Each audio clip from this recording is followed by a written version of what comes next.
Have you ever wondered why people who grew up in the 1990s think, feel, and react differently compared to other generations? Why certain things instantly spark nostalgia, why they connect with some trends deeply, and why their mindset sometimes feels completely unique? It all comes down to psychology shaped by culture, technology, and social experiences, and today we're going to unpack it. Imagine a kid in 1995, no smartphones, no instant social media. The world felt slower. Games didn't exist on phones. They existed on consoles or outside in the streets.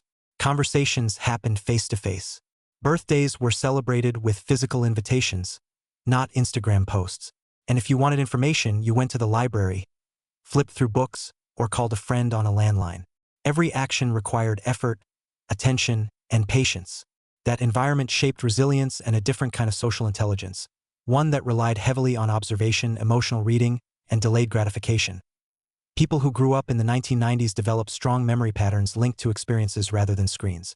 They remember the smell of vinyl, the thrill of Saturday morning cartoons, and the patience it took to record songs on cassette tapes. This built an appreciation for tangible results and a slower, more reflective way of processing life. Psychologically, it means they often value presence over instant gratification. They notice subtle social cues, they can entertain themselves without digital validation, and they often have deeper patience for long-term goals. There's also the matter of social independence.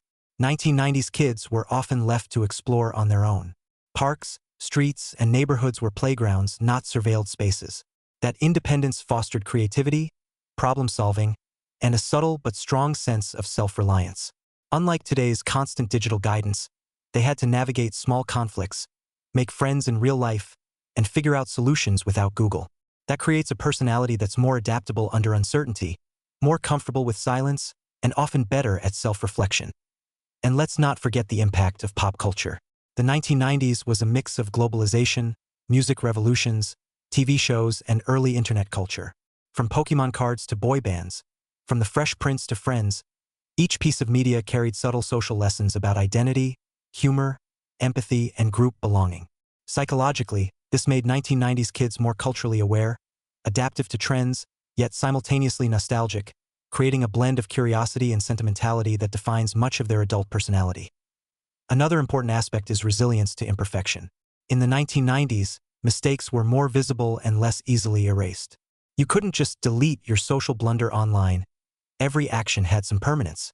Psychologically, this teaches people to accept imperfection, learn from mistakes, and develop emotional coping mechanisms without relying on external validation. It builds a subtle kind of confidence, knowing that failure doesn't mean humiliation forever. Fast forward to adulthood. These same people often value authenticity over appearance.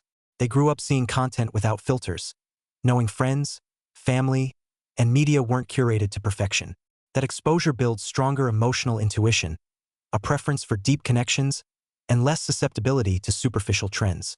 They are often the ones who enjoy meaningful conversations over small talk, cherish experiences over likes, and prioritize real relationships over social media popularity. Finally, the 1990s psychology is about balance. Kids then experienced a blend of structured discipline and chaotic freedom. They were exposed to outdoor play, books, TV, early tech, and face-to-face social interactions.